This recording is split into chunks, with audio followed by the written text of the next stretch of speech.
Hi, everyone, and welcome to MUTEK Forum. And this is the first MUTEK and EarthPercent session. And I'm delighted to be interviewing Matthew Herbert here for the keynote. First off, I'm going to introduce EarthPercent, who are co-hosting this forum and this interview, and give you a brief background into what EarthPercent does. And the topic today is a greener restart to the music industry. And I'm sure many of you, like myself, have lots of questions for Matthew Herbert. Obviously, I'm here to ask them directly, but if you've got any, put them in the chat now. And then in the last 10 or 15 minutes of this, we'll get onto that. So if I'll just introduce Matthew Herbert first, for those who don't know him, he's an award-winning composer, producer, and writer. And his works across many different parts of music and art have extended to installation plays, operas, things at the Sydney Opera House, to Hollywood Bowl. He's worked with amazing and remixed icons such as Quincy Jones, Ennio Morricone, Serge Gainsbourg, and Mahler, and his longtime collaborator of Bjork. And in terms of his own output, he's made about 30 albums, including much celebrated Bodily Functions, to scores for Oscar-winning films such as A Fantastic Woman. And he's a solo artist and a DJ, and as a musician, has his own 21-piece big band and 100-piece choir, which he's taken around the world. And one of his most celebrated works is One Pig, which follows the life of a pig from birth to play and beyond. So lots to talk to him about. So first off, I'd just like to introduce EarthPercent with a short presentation. So EarthPercent, I'm on the founding committee of EarthPercent, and it is a charity which is looking to provide a simple way for the music industry to support organizations which are addressing the climate emergency. And the founder of EarthPercent is Brian Eno, one of the founders. Is also a trustee. And if we look at the second paragraph, it says, many within the music industry want to do something to address the climate crisis, but simply don't know how, which is why EarthPercent is working with scientists and experts to identify and fund the most promising solutions. So I think this is the thing here. Of course, there are certain individuals who are plugged into the climate justice and been doing a lot, and they already know where to act and how to do things. But then there are many of us who are a bit scared how to tackle this and what's the best way. So this is the problem where EarthPercent thought, okay, what can we do? In terms of musicians like myself are going to be involved and are involved. But then the interesting thing here is there is an advisory panel. So it's not just people who know how to make tunes or write songs deciding where this money should go. There are specialists who either sit in the legislature, like Baroness Lola Young here in the House of Lords in the UK, people who've worked on the UN Sustainable Development Goals, such as Lillian Liu and Professor Brian Cox over here. So good range in the UK and launching in the US as well. Dr. Michael Wirnan there as well, who's a climate scientist. So these are the people who are going to be referred to as part of EarthPercent. They're the advisory panel. And in terms of music industry, it's about, think of the music industry, not just in our own niche, where it's like, I'm the electronic music industry, or I'm the pop music industry, or it's all in by functional roles. So here we've got the slides have just gone, but we've got publishers. If I go back, so yeah, we've got publishers, we've got managers, we've got lawyers, we've got artists, we've got people from the record side of things. And there's a list of them, and the US trustees there as well. And we got from rock, electronic, pop, hip hop, urban music. So what is the problem? I think, so this is MUTEK's obviously a music-based thing. So we need to look at the impact that the music industry also has on the environment. So it was Dr. Carl Devine from the University of Oslo, who's on the advisory panel. He did some research, he's produced, written a book, and he said the transition towards streaming recorded music from internet-connected devices has resulted in a significantly higher carbon emissions than at any previous point in the history of music. I'm sure many of us, like ourselves, would have thought, oh, okay, we're not buying physical product. We're not buying single-use plastic. It's all going into streaming. You know, it's fine. It's just on the internet. But that also has a contribution. And this was estimated. This is from Society of Ethnomusicology's 2016 report that 20 to 60 million tons of greenhouse gas emissions are put out by the music industry each year. And I think it's important to also think not just, oh, I've gone to a festival, I haven't used a single-use plastic cup, because as we said, streaming produces has a carbon output.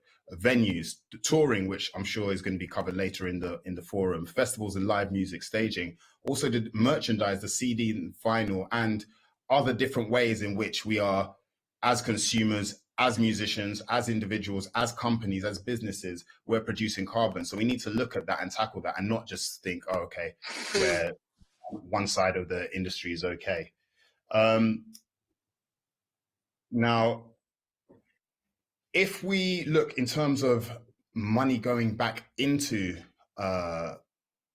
money coming from the music industry or coming from any industry across the globe, only 2% of global philanthropic funding is dedicated to address climate change.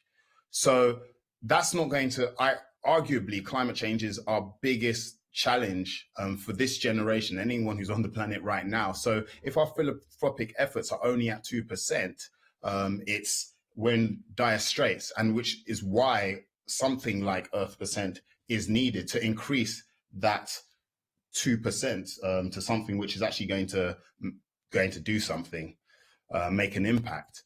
And as we know, the music industry is placed to influence culture and shape public conversation. We've got artists there, some of them who hasn't been announced yet, but some who you see there will be announced shortly, supporting EarthPercent, along with many exciting artists. So we as an industry are in a position to do something. And how are we going to do this? Well, the three strands are to raise money, to build a community, and then to take action. So in terms of figures, this is a challenge that has been set by EarthPercent, what we are looking to do and what we're hoping others would join us in doing. We're aiming to raise $100 million from the industry by 2030, investing in efforts towards the following goals. So here are the 5 specific goals: improving environmental impacts of the music industry, reducing greenhouse gas emissions and supporting clean energy, securing climate justice and fair environmental stewardship, advancing systemic economic, legal and policy change, protecting, conserving and restoring nature. So we think we can make the change, and we plan to make the change, and this is how we're going to do it.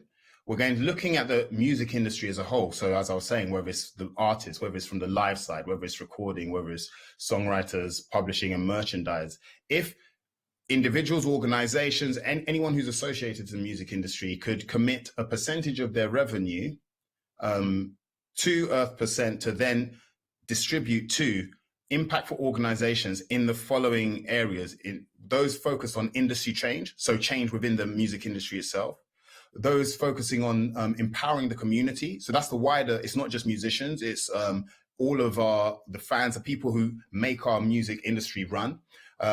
Also environmental protection groups, and then climate and social justice organizations. So that's essentially how it's going to work. And where does the money go? So at this stage, the full launch will happen towards the end of this year, but we've already started reaching out and working with Julie's Bicycle, a Greener Festival, and Music Declares Emergency. Because the thing here is EarthPercent is a group and it's a charity which is trying to make the mechanism that will get the money to the people who are actually doing the work. So it's not to say, musicians, you need to be the expert, you need to have the solutions, you need to have the answers. That's not the point, because there are people doing good work for 5, 10, 15, 20, even 30 years. So it's about supporting them, and they've been doing it. And as musicians, we've seen that, okay, we've got a platform, and in some cases we might have some revenue ways in which we can support them in a more concerted effort. And in terms of the initial partners who are about to be announced, so Client Earth, they work on the legal mechanisms. So for instance, whenever you hear your country, whether it's Poland, United Kingdom, whether it's China or across the globe, they work in terms of litigation to hold different governments to account, to make sure you say you're committed to, let's say, net zero and at an arbitrary date, but you're building coal-fired power stations. How can we, through legal mechanisms, stop that? That's what Client Earth do. Then there's Global Green Grants Fund, One Tree Planted, and then also Uplift. And as you'll see, I'll bring back the slide on the advisory panel. What we're hoping to do is, as more funds are collected and generated, there is a process which Sarah Ditty, who's Global Policy Director, she's running that process where people can apply, different environmental groups, they can apply and put their proposal forward from across the globe, and then it will be judged by the advisory panel and the experts from across the globe in their different specializations, and then to make sure that, okay, they've got a chance to address this issue, be it climate justice, be it community empowerment, be it something in mechanics of the music industry where you can get system change within the industry. And so that's the plan. And really, EarthPercent is an organization, a group to really put pressure on some of the bigger earners in the music industry. When you look at that $100 million aim by 2030, and then when you look at the statistics that are put out each year, the UK music industry making 5.2 billion British pounds sterling, the American music industry about 12 billion US dollars a year, and then you think that was made off the back of the climate. So really, some of that revenue needs to go back towards good groups which are interested in climate justice, because we're profiting off the earth. So we need to, the least we can do is put even a small percentage back. So yeah, thank you very much for that, for listening to that. And now I'm excited to introduce Matthew Herbert, who joins us here. So hi, Matthew.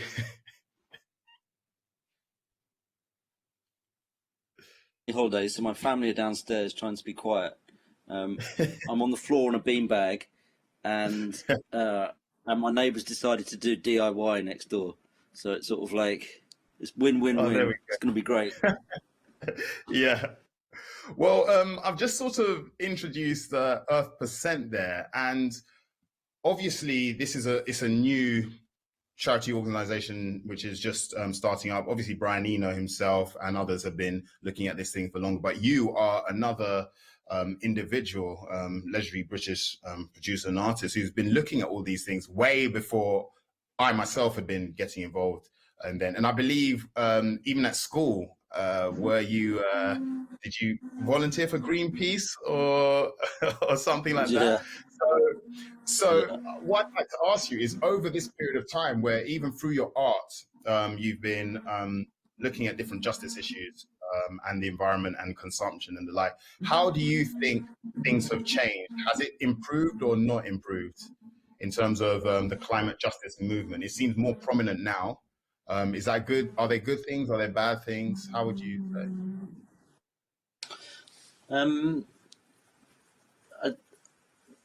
That's interesting. I've never been asked that before. I mean, I think there's obviously all sorts of really brilliant things, and you know, I applaud the ambition of EarthPercent, and I think, but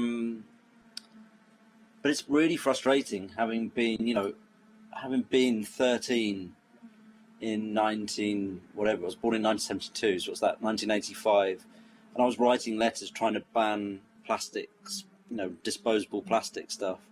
And you just think, since then, the amount of trillions and trillions and trillions of bits of plastic that have been put into the environment. And actually, you look at emissions, and really emissions really start to shoot up in the 90s, which is the point at which globalization and the sort of neoliberal capitalist models expanded internationally. You know, you start to see Starbucks everywhere. You start to see Gap clothing stores everywhere. You just start to see a kind of a globalization of this particular consumer version of capitalism, and it really explodes then. And I have to, you know, and you have to, I have to face that. That's also the time when I started traveling the most. You know, I'm part of that problem, and I was part of that problem, and I am part of that problem, you know, which is you start to travel, you get invited to go places, and you're young and you're excited by the opportunities, and you know what, you know, one day you're in Mexico and the next you're in Australia. You know, I remember in 2005, and I'd been to 43 countries in 38 days, and I was like, what am I doing? What am I doing? This is absolute insanity. And so I stopped flying sort of overnight, basically, and I didn't fly. I didn't take a flight for 3 years. And then slowly I started to take the train around Europe and things like that. And so all my gigs in Europe were done by train.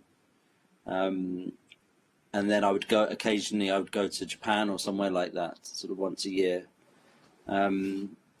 But then I started to have a young family, and actually you know, the compromises start to get really complicated, you know, which is, you've got a couple of shows in Berlin, for example. It takes about a day to Berlin, so you go a day earlier, you do a couple of shows, and then you can't get the train until the next time back away for 5 days or something like that. And it's like, do you miss your kids' school Christmas play or something like that because of that? So and this, we'll come back to this probably a lot today, but the real problem is the system and the structures in which we're working and operating and trying to do the best. They're designed to do completely the wrong thing. You know, it's way more expensive to travel by train. It's way harder. It's not set up to do it at all. You know, we're not set up to do it at all. So we're subsidizing the wrong thing. We're investing fossil fuels, flying on, you know, aircraft fuel. There's no tax on aircraft fuel. We're literally subsidizing the wrong thing to do. And that's the bit that's the thing that I find really tricky to know how to position yourself against, trying to make responsible decisions for yourself, but also, you know, pay the rent and all the rest of it. And at the same time, try and fight or try and spread a message about trying to change that structure or those systems that you exist in. Yeah. So when you made that that decision to say, I'm going to go take this tour by train, I think Massive Attack might have done that just a couple years ago, just before the pandemic. So you did it before, but then did you think the word had gone out, that people had known that you had? I'm not saying that you did it to have a headline somewhere, but then as a result, if no one knew that, okay, another artist is doing, how do you find that sort of balance in terms of you're doing something, but to get the message to inspire other people to do so, or to think about it? Well, it's hard because you know, I definitely don't want to hold myself up as somebody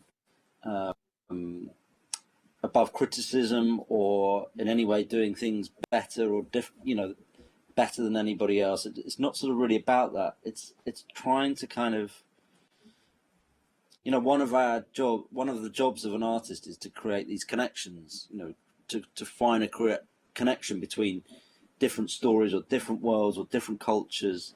So much of it is about connections. And so I distinctly remember, you know, doing a tour after I'd stopped flying, and we stopped overnight. We were in a tour bus, there's sort of 13 of us on the tour bus, and I sort of stopped and looked out the window at sort of 3 o'clock in the morning. We were in Belgium or something at a petrol station, and we were in an Esso station, and at the time, it doesn't really get talked about much, but Esso was under a boycott for trying to deliberately undermine climate action and to downplay. They were sort of investing in climate denial scientists, and they were trying to subvert the climate message and things like that. So there was a big boycott of Esso at the time. And I looked out the window at 3 o'clock in the morning, and it was like over £1,000, like 1,200 euros or what have you, in an Esso service station.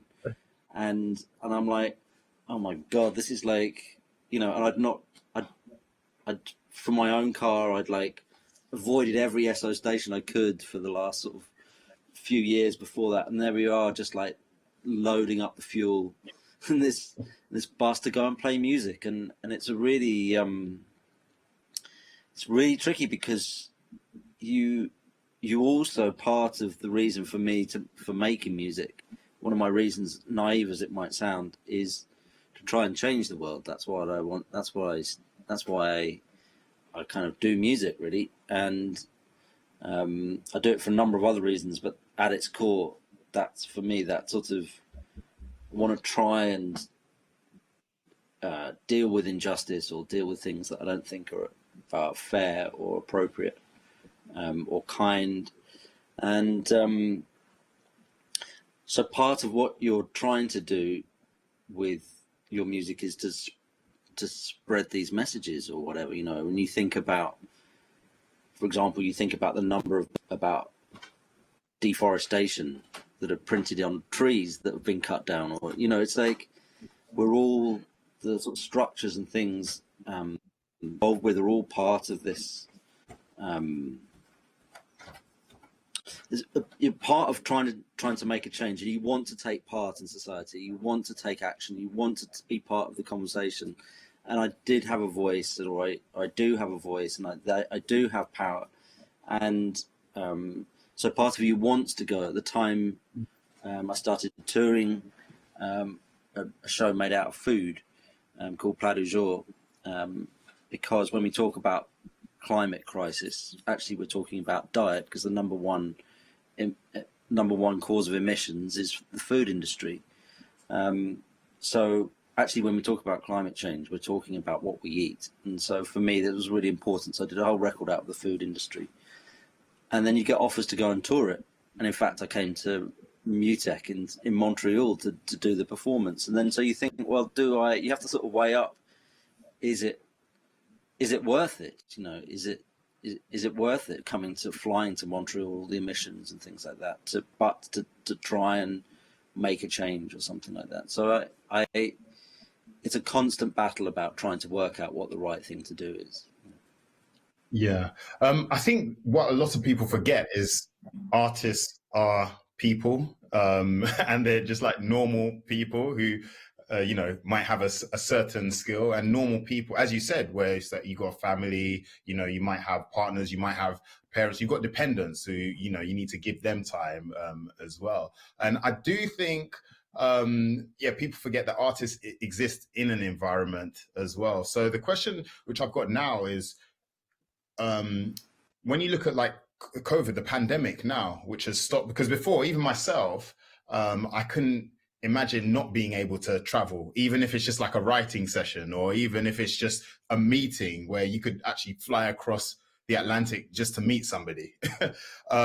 So do you think now, when people realized with the pandemic, where it can be done, where things can be shut down, where no one is flying and going anywhere, and then we're starting to think about, okay, and we've been limited in our interactions, and try and find a different way. And now, even with, you look at the vaccines, where now your neighbor looks at vaccine efficacy, and we're looking at all these scientific data, and we're scrutinizing it, and public discourse is now at that sort of level, which I never thought it would have been before the pandemic. Do you think that helps in terms of with climate justice, where scientists have been giving us these figures, have been saying 1.5 degrees, 2 degrees, but no one's really been looking at it or taking it seriously, or thinking, oh, actually we're close to catastrophe, and now through pandemic we've got a catastrophe of sorts. Do you think now people might pay more attention to the climate change now they've seen pandemic, or something else the earth can do something to us to stop us having our normal life? I'd really hope so. The problem is we've got, certainly speaking in the UK, we've got appalling leadership. We've got appalling political leadership, and this was like a gift. This was like an opportunity for, this was the. I never thought I would see something revolutionary in my time, and this was a revolution, which was the planes stopped flying, people stopped going to work, the whole of society in a way shut down. And this is an incredible opportunity. This was an absolute gift for a sort of creative-minded, thoughtful, introspective government to actually completely restructure society in a completely positive direction. Okay, immediately restructuring our relationship, our work-life balance, completely restructuring our relationship with travel, and I think and of course, because we've got this appalling right-wing government in the UK, and of course other people have other terrible governments around the world. Instead, it's not really been the opportunity has passed us by, and in fact, you look at it, and they're continuing to invest in fossil fuels. You look at the massive subsidies that went on, this huge transfer of state wealth and taxpayers' money that happened during the pandemic. They're talking about $5 trillion in the Guardian the other day that went to fossil fuel things. So, yes, I really hope it helps us on an individual level. But the real problem is, and to come back to it again, the real problem is structural and systemic change. That's the most important thing. Which is the whole thing needs to break and stop. And when it starts again, or if it starts again, or how it starts again, that can't be. We can't trust the current government that we have in the UK to make in any way the right decision, because they are corrupt, incompetent, not interested, and they're part of it. They're invested in it. They've got too much invested in it, too much at stake, and it's something really profound needs to happen. And I've been thinking about starting a political party. I don't really want to do it. Not sure I will, but I was thinking about what to call it, and I was thinking it's like, what are we waiting for? That was the name that I came up with. Like, what are we waiting for? Like with climate. That's a good name. Climate crisis. Like, what actually are we waiting for? And then I realised actually, well, I mean, you start to think, what do we wait for? I guess we're sort of waiting for some catastrophic. It feels like we're waiting for the equivalent of a comet to hit us, some catastrophic weather event that will cause so much flooding or so much fire or so much that it becomes impossible to ignore. The costs of not doing something about it that feels like what we're waiting for at the moment. But then I thought, actually maybe it's not, but because we all know that we need to change what we're doing. We all need to. We know that, so somebody must be holding us up. So I was like, maybe my party should be called "Who Are We Waiting For?" Who are we waiting for?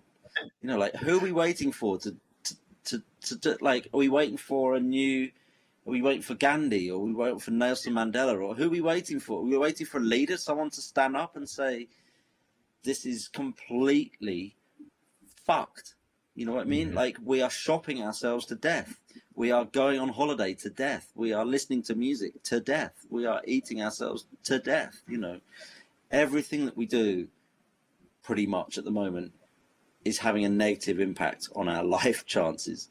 It's like, so, and emissions have just gone through the roof since the 90s, and they're not really slowing either, So I think it's really, it'd be great if people stopped traveling so much. Absolutely, that needs to happen. It'd be great if people worked from home more. That absolutely needs to happen. It'd be great if people made healthier decisions about where their food came from. But actually, at the core of it, there's a structural, systemic problem, which is we've very carefully and invested a lot of time and money in building a structure that is designed to do the wrong thing. So it's designed to do the wrong thing, and it's working really brilliantly at the moment. And that's the thing that we need to break. Yeah, so we said just before this keynote, and then you mentioned we need more punk. That's what we need, and I find it intriguing where you're saying, okay, let me start a political party, possibly. Whereas before, I guess if you look at Woodstock and why Woodstock was started, or if you look at Greenpeace and Campaign for Nuclear Disarmament, why that was started, if you look at certain bands and certain record labels, why they started. Do you feel that current music, the climate now, has it lost its potency where it's like, okay, look, I'm making the music, but then actually I need to grab people's attention with a political party rather than saying I'm going to start a festival or I'm going to start another label? You've got 4 already. So yeah, is music in terms of, how do you see it? It depends where you get me in the cycle. So like, it depends whether you get me in the optimistic bit or the pessimistic bit. And I'm sort of coming out of the pessimistic bit. And an example of that would be I did a record about Brexit, and I followed the government and the process of Brexit for just over 2 years, from the moment that Article 50 was signed to the moment we left the European Union. So I had somebody walk the Northern Ireland border recording sounds. I had somebody swim the channel. I chartered a World War II plane and went up in it to record sounds with it. We went around Britain, and I went and recorded across Europe with over 1,000 singers and musicians. And honestly, no one really cared. No one really cared. I didn't have the support of the music industry. It didn't appear in a single top 100 chart of an end of year roundup in the British music press or British music industry. Not one. I don't care about it. I'm talking about I don't need to be number 1, or I don't need glory. I'm not talking about that. But to notice somebody's made a record with 1,000 people, you know what I mean? About an issue that is really critical to British musicians. And it sort of, there's a lot of people quite rightly upset about the lack of visas and travel for European, for musicians to travel around Europe. This was visible 4 or 5 years ago. And we were talking about it and and we didn't really have the support of the industry. And it still winds me up. I think Uncut magazine gave me a 3-word review. They called it Parpy Brit Jazz. And it's like 2 of those words are wrong. If not 3, 2.5 of those words are wrong. They only gave me a 3-word review and 2.5 of them were wrong. And I honestly, it's perfectly okay for them to look at the work and say the work is rubbish. The music is terrible. What a colossal waste of time. But there I was trying to engage, trying to do something positive, try and bring the music industry together, try and pay attention, try and engage. And it just didn't care. It honestly didn't care, and it still doesn't care. And that record is completely lost. And in terms of sold very few copies, no one cared. And that's totally fine. Maybe the record's just not good enough, and that's totally acceptable. But it's really emblematic to me of the biggest problem for me about the music industry is that it's still dominated by white men of a certain age, probably about my age and older, to be honest. And if you're a middle class, middle-aged white man who is the chief executive of a major or a publishing company or something like that, everything's fine. You know what I mean? It's working for you. There's no need to change. There's no need to change. If you go to a music publishing event for a gather of music publishers, it's almost entirely white from the from the industry perspective, you know, from the people that own the publishers, the structures that actually own the music publishing, they're almost all men, they're almost all white, and they're almost all old. And of course, you see a whole variety of interesting people as artists, you know. And so the real structures in the music industry, they don't care, you know, and it's the same with music journalism, you know. It's working okay. This, again, the majority of music journalists are men of a certain education, of a certain age, and predominantly white. And it's really, they don't need it. It's doing okay for them. You know, they get to go to free gigs, get to write about nice music. They don't need that system to change. There's nothing in it for them to change, like other than less power. And people aren't interested in giving away their power in that way. And so that's the real, for me, you know, that's the thing that would really help with, or maybe EarthPercent can sort of get stuck into in a bit, is like unpicking what it means when we talk about the music industry, you know, because we have to be careful that we don't like point the finger at a young up and coming artist who has got an opportunity to do a headline show in Portugal and takes an EasyJet to do that, because, you know, 50% of musicians in the UK earn less than £10,000 a year. You know, over 80% of musicians with their music on Spotify in America earn less than $250 a year. So actually, musicians and artists make up are pretty impoverished. You know, give or take the Ed Sheerans and the things like that. The majority of musicians are struggling financially. And so we have to be careful that, yes, we absolutely all need to do our bit. And I think as artists, it's really important that we take that responsibility seriously. So I don't want to necessarily let people off the hook.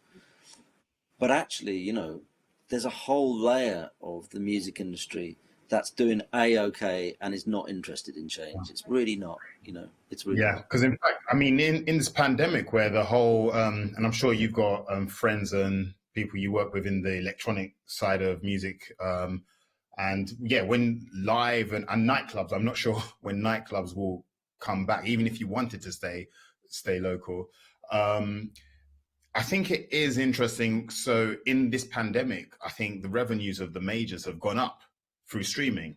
So they've gone up, and then, like you're saying, musicians, especially here in the UK, haven't been supported by the government. So across the board, whether it's the music and the engineers, whether it's the live section, whether it's the related hospitality. And the one thing which the comment which I have is, I think we need to reassess as an industry where we are in the eyes of our respective governments around the world. Just because, for instance, if you look at the Brexit, not to make it too UK focused, but if you look at the Brexit thing, where we can't travel as easily to work in or to spread culture in Europe, and that was going to be an issue from day one, government did nothing. Music industry, which makes 6 billion, I didn't really hear that much. Whereas the football industry, when they have the Euro 2020 final, they waived all the visas. 33,000 VIPs can come in without quarantine, and they changed everything. So I think as anyone who's sort of listening, as an industry, we need to actually see where we are on the pecking order in terms of the practitioners and everything like that. Because we might look back and think, oh, Britain, they love the Beatles, they love the Rolling Stones, look how they're lauded, and everybody. But whereas now, if you look at it, it doesn't seem like the impact is the same these days. But from an optimistic point of view, what fills you with? Come on, we can do optimism. Yes. So what fills Come on, we're coming up. What fills you with optimism these days? So, for instance, Extinction Rebellion right now, I think they're doing a week of action now in London as we speak, and that's getting more coverage in the news begrudgingly. So what are the different things that you look around and you think, oh, actually, I think people are changing? So I think, was that 2005, that album? Yeah. So, but then did you ever think like, okay, 15 years later, every restaurant would have a vegan option, or what are the sorts of things that you're kind of seeing, which make you optimistic? Well, the thing that really gives me, really gives optimism to me is the next generation. You know, the sort of generation coming up, activists. I don't know, the kind of the capacity of a younger generation to join the dots for me is really exciting, and it's like that's the thing that's really excited me. So, and the sort of the best example of this is in Chile. So in Chile, it had Pinochet had a dictatorship for a long period of time. A very cruel dictator called Pinochet, who was a good friend of Margaret Thatcher in this country, and who we aided and supported, who tortured and disappeared a lot of people.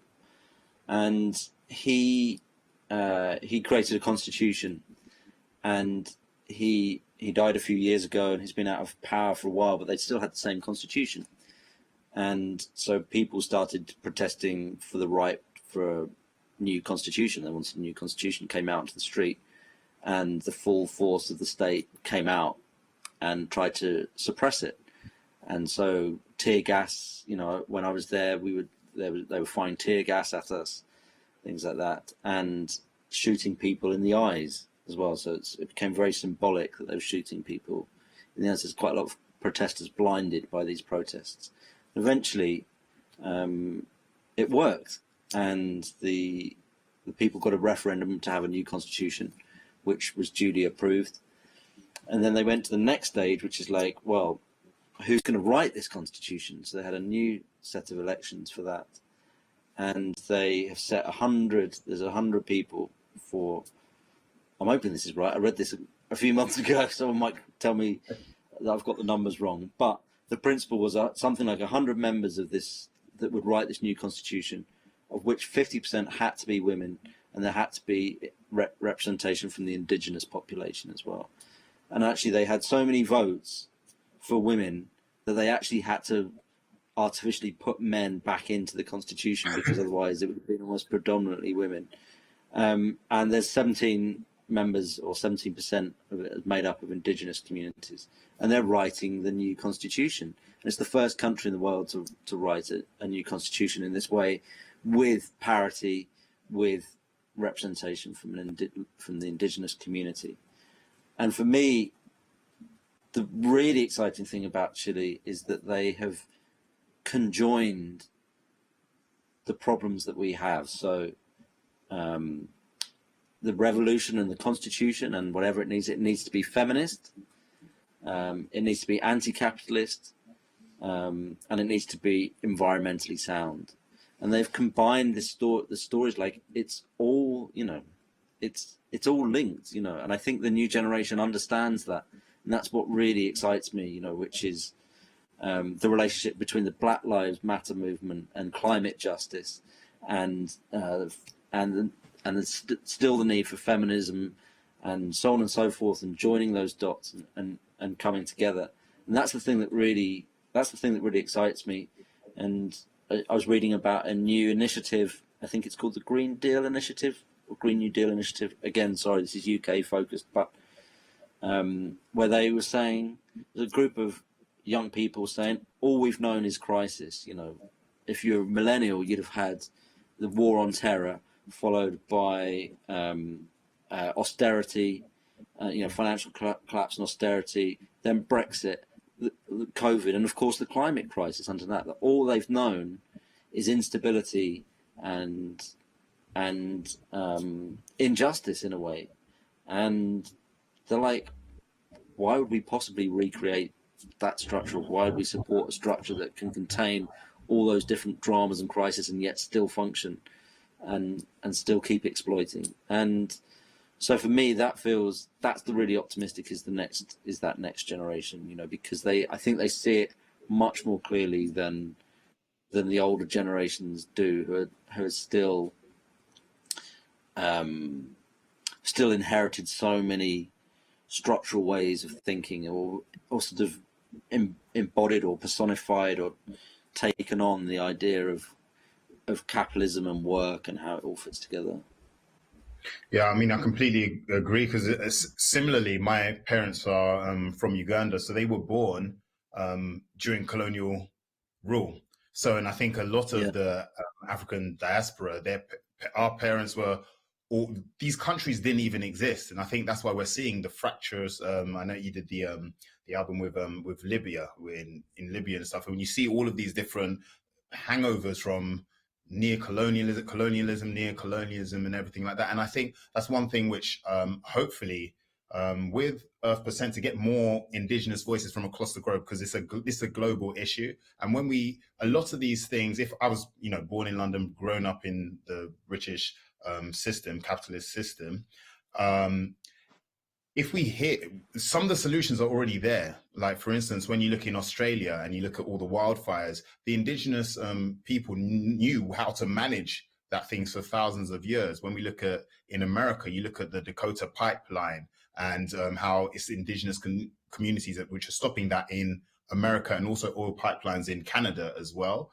It's the sort of thing where I think that's a reflection of with the industry. We need to listen. The music is there, the voices are there, the ideas are there from the indigenous communities. We need to work harder to actually get them through, because the system that we have now isn't working for us. So it's, I think across the board globally, we need to do something. And it's interesting. That's the whole point with music. If music were meant to be cultural, we need different voices, we need different types of instruments, different singers and everything like that. So that was fantastic. So I'm going to I think there've been quite a few questions which have come through, so I'm going to jump into the audience questions. So yeah, thanks very much for that, Matthew. Yeah, so this one from this one I'll ask it, but if we've covered it, then then we'll move on. This is from Claudine. It says, "Is the ultra virtualization of the pandemic an opportunity to change the system?" So I'm not sure what virtualization is, but I guess she means like, having meetings remotely, or doing a lot of things remotely or online rather than doing it person to person. It's definitely an opportunity. Yeah, it's definitely an opportunity, but whether we actually seize it or not is another matter. In this country, the traffic has gone back to traffic on the roads is above pre-pandemic levels, because people are now using private transport more and things like that. So it's the signs aren't good so far, I have to say. Yeah, no, that was it just says it's the live like virtual music events and the like. I think, well, even this, before we wouldn't have dreamt of of doing something like this. So yeah, thank you for that, Claudine. And then so Mate Belmir, apologies if I haven't got that quite right, but do artists have to change things at their level, or is it more on the event organizers, or both? Well, I think one thing that we haven't really talked about is how the music industry is funded these days.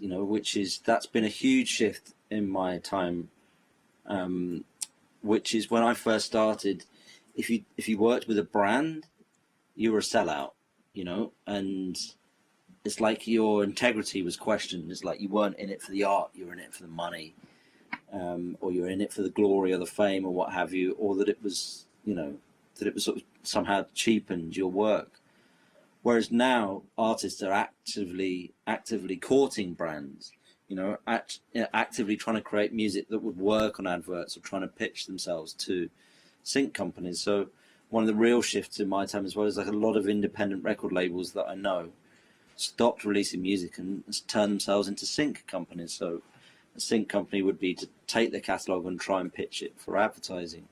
And this is a fundamental shift in how the music industry is funded, and it's had a really distorting factor. It is a really distorting factor on kind of music that's produced as well, because of course, in advertising, people, they all want a positive message. They don't want the lyrics to be too edgy. They want to tell you that everything's okay, that that this product's going to improve their life, that's going to make things better, things like that. And it's really, it's really disorientating to sort of live through that, where as an artist you would, I remember going to Portugal, and to physically get into the festival, there was wildfires going on. There was climate wildfires going on the hills behind, and you could see this huge smoke and all these flames and things like that. But then you had to walk through 2 huge inflatable Heineken bottles to get actually physically into the festival. And I remember playing at a festival in Russia, where they assured me there was no fossil fuel advertising or cars involved or things like that. And I turn up, and they parked a Peugeot on the dance floor. It's so dark. So I had to dance around a Peugeot parked on the dance floor. And another show where they had like 2 BMWs motorbikes suspended next to the speakers, so you're there. Even at Sonar, which is run by people who are friends of mine, who I love dearly. But, I remember they had a thing, like a giant sort of rucksack, and it said "Born to Resist" underneath it, or "Built to Resist," something like that. The sort of co-option of like music to sell products and things like that. And we have to really accept that music is part of the problem, that we're making this system worse. We're perpetuating it by selling the products and selling the services and selling the things that aren't, that are making things worse. So, I would really, just in case it's not clear to anyone, I don't have an affiliation with EarthPercent. I support what you're up to, but I would really encourage you to get people to sign up to not allow their music to be used on adverts that sell products that are detrimental to the environment, or detrimental to our health, or the health of animals, or the health of the planet, or whatever it might be. We have to admit that we're part of the problem, that every advert you see for Esso has music attached to it, and Esso has a music series. The only one I can sadly remember, sorry Jennifer, but it's Jennifer Hudson, that's the only one. But there's sort of 5 or 6 people, and they're dancing around like in an Esso petrol station. They've been paid a gazillion pounds to front Esso, and we have to see that, all that stuff in there as well. You have to throw that has to be right there in the mix, and that's something we can do as artists. Is we can say no to letting our music being used to help sell this structure that's killing us. So that, I think that's something that's really important. And the other thing, lastly, to say is that music is also a form of waste. There's huge amounts of music on Spotify, huge amounts on Apple Music that's never listened to. So about 12 years ago, I was doing one of these talks, and someone came up to me afterwards, and they said, "This is not public knowledge." I think they work for Apple or something like that, but they said less than 75% of iTunes has been downloaded once. So this was when it was downloads before streaming. So when you would sort of click on it, so this huge. And there's a Spotify, there's a site that just streams music that's not being listened to on Spotify, that finds the stuff that's not been streamed and found it. But all of that music that we're making is still sat there on servers ready to be accessed instantly. It's like if there's 75% of it, I mean, that statistic is probably wildly wrong now, but even let's say there's 30% of their music, there's so much music on there, millions and millions. Maybe we should listen to all of that before we make any more music, but we have to accept that that music is a form of waste as well, that we need to limit our output to just the very best that we can do and really make it count. Yeah, I think there was a statistic last year, so it's probably out of date now, but every week there are 40,000 new songs from Spotify just in the UK, which are just being added to the site. Yeah. So I think it's 40,000. So when you've got your New Music Friday playlist, there are 40,000 songs which are trying to get into these 20 things. So I don't think all the music is being listened to. And yeah, in a good way, you're democratizing something. But then if with that we just go overboard, And yeah, these servers require energy, you know, they're a lot of energy.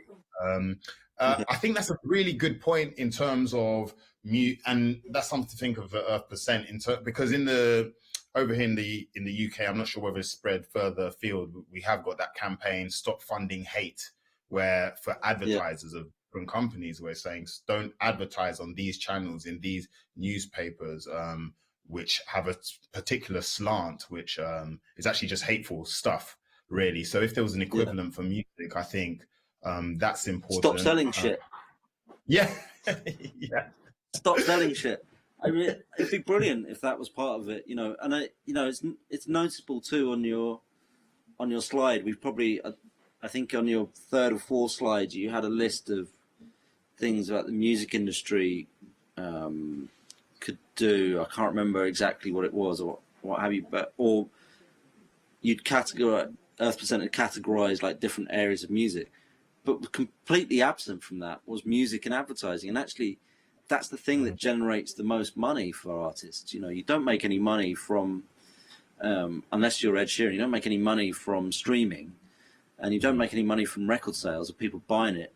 You make it when it gets put onto adverts and things like that. So I think it's really, yeah. And